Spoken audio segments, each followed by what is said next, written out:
ऐसे श्रमिक जिनकी उम्र 18 साल से 40 वर्ष तक है तो वे इस योजना में जुड़ सकते हैं, क्योंकि ये योजना पढ़ा लिखा हो अनपढ़ हो, गांव का हो शहर का हो, पुरुष हो स्त्री, पैसे जमा होण्यास सुरुवात झालेली आहे। खात्यात पैसे जमा करा असे आदेश कॅबिनेट बैठकीत मुख्यमंत्री।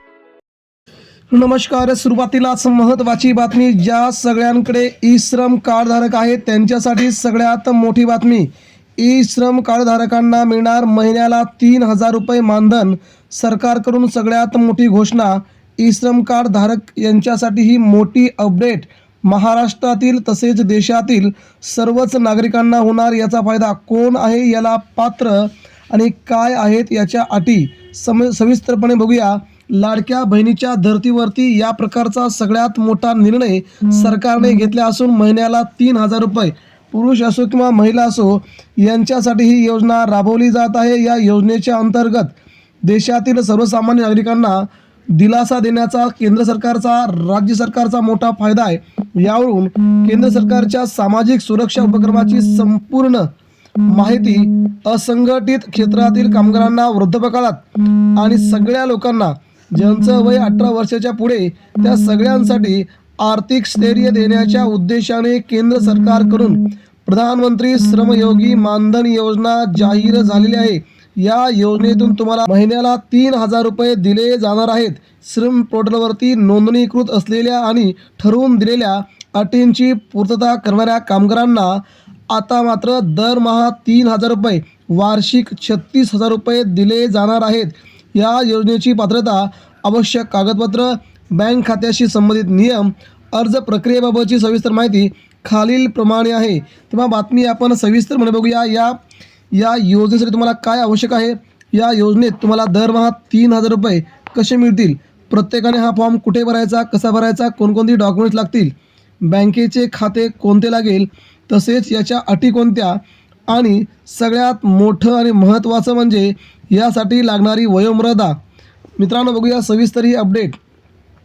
योजनेचं स्वरूप आणि मासिक योगदान ही एक अंशदायी योजना आहे।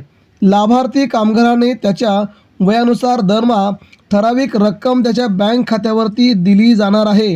ही रक्कम केंद्र सरकार 50%, राज्य सरकार 50% अशाद्वारे तुमच्या खात्यात जमा केली जाणार आहे। या योजनेत 18 वर्षे ते 50 वर्षे वयोगटातील नागरिक सहभागी होऊ शकतात। ज्यांचं वय 18 आहे, 50च्या वरती आहे, हे सगळे नागरिक या योजनेत सहभागी होऊ शकतात। हप्त्याची रक्कम तुम्हाला तुमच्या हप्त्यावरती बँकेवरती दर महिन्याला 3,000 रुपये देण्याची योजना सरकारने दिली असून ही योजना संबंधित कामगाराला आयुष्यभर दरमहा 3,000 रुपये अशा प्रकारचं मानधन दिलं जाणार आहे। कुटुंब निवृत्तीवेतन, लाभार्थीचा मृत्यू झाल्यास त्याच्या पत्नी किंवा पत्नीला 50% रक्कम दरमहा पेन्शन म्हणून देण्याचा सरकारचा हा सगळ्यात मोठा निर्णय आहे।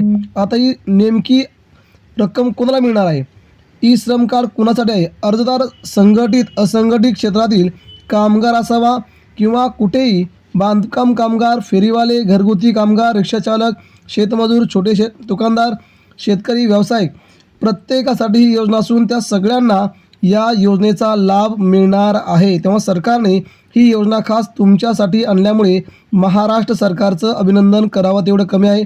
आता तुम्हाला बघायचं की तुम्हाला अटी कोणत्या आहेत, पात्रता नेमकी काय, कोणती पात्रता आवश्यक आहे, तर बघूया ती पात्रता। अर्जदाराचं मासिक उत्पन्न साधारणतः 10 ते 15 हजाराच्या रुपयांपेक्षा कमी असणं आवश्यक आहे। म्हणजे तुम्हाला महिन्याला 15,000च्या खाली पगार असावा, जेणेकरून तुम्हाला हा महिना चालू होईल। तरच सरकार तुम्हाला महिन्याला 3,000 रुपये, वर्षाला 36,000 रुपये देण्यासाठी तुम्ही पात्र आहात असं सरकारकडून स्पष्ट करणार आहे। म्हणजे अर्जदाराचं मासिक उत्पन्न 15,000 रुपयांपेक्षा कमी असणं आवश्यक आहे। ते वरती जास्त नसावं, जास्त असेल तर तुम्हाला या योजनेचा लाभ घेता येणार नाही। तेव्हा सगळ्यांसाठी ही योजना उपयोगाची असणार आहे।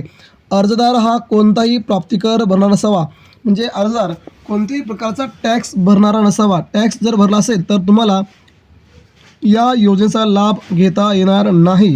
ही योजना तुमच्यापासून खूप दूर जाईल। अर्जदार कर्माची भविष्य निर्वाह निधी, कर्मचारी राज्य विमा किंवा राष्ट्रीय पेन्शन प्रणाली यांचा सदस्य नसावा. म्हणजे EFO किंवा भविष्य निर्वाह निधी किंवा राज्य कर्मचारी निधी, राष्ट्रीय पेन्शन प्रणाली यांचा कोणताही तो कर्मचारी नसावा, सदस्य नसावा, जेणेकरून त्याला हे पैसे दिले जातील. आवश्यक कागदपत्र सगळ्यात महत्त्वाचे आहेत, ती आपण जाणून घेऊया आता. त्या आवश्यक कागदपत्रानुसारच त्याला महिन्याला पैसे दिले जातील. आधार कार्ड, ओळखीचा आणि पत्त्याचा पुरावा म्हणून आधार कार्ड अनिवार्य आहे. ओळखीचा तुमचा आणि पत्त्याचा पुरावा, आधार कार्ड हे महत्त्वाचं असणार आहे. आधार कार्डशिवाय तुम्हाला याचा लाभ घेता येणार नाही. पुढची एक महत्त्वाची बाब म्हणजे ई-श्रम कार्ड. ई-श्रम पोर्टलवरील 12 अंकी युनिव्हर्सल अकाउंट नंबर तुमच्याकडे असायला हवा.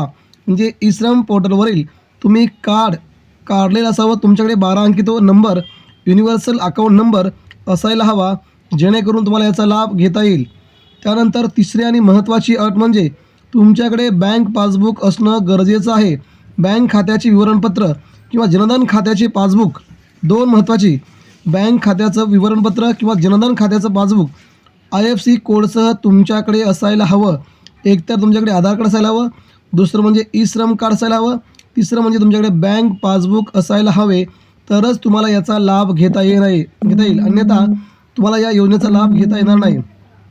बँक पासबुक, बँक खात्याचे विवरणपत्र, मोबाईल नंबर, आधार कार्ड आणि बँक खात्याशी लिंक केलेला सक्रिय मोबाईल नंबर तुमच्याकडे असायला हवा. आधार कार्डशी जोडलेला मोबाईल नंबर तुमच्याकडे असायला हवा, जेणेकरून तुम्हाला तुमच्या DBTद्वारे तुमच्या बँक खात्यावरती सरळ थेट पैसे जमा होतील.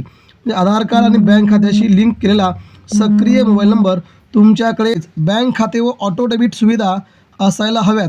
मान्य बँका, देशातील कोणत्याही राष्ट्रीयकृत बँकेत, म्हणजे तुमच्याकडे कोणत्या बँकेचं अकाउंट असायला हवं.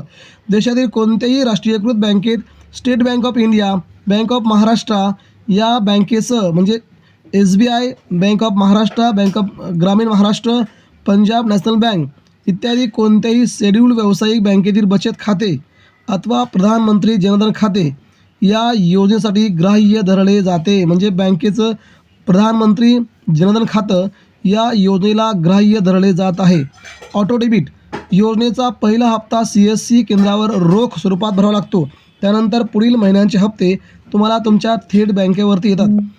जिल्हे आणि भौगोलिक व्याप्ती ही केंद्रीय सरकारची सेंट्रल सेक्टर स्कीम असल्याने महाराष्ट्रातील संपूर्ण 36 जिल्ह्यांमध्ये आणि देशातील सर्व राज्यांमध्ये ही योजना लागू आहे.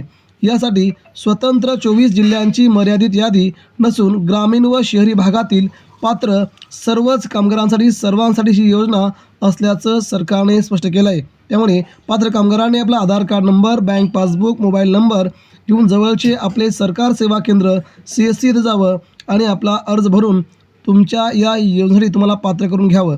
म्हणजेच महाराष्ट्र सरकार, केंद्र सरकार तुमच्यासाठी ही योजना जेव्हा आणते तेव्हा योजनेचा लाभ तुम्हाला देखील मिळणार आहे. तेव्हा ही होती आजची महत्त्वाची अपडेट.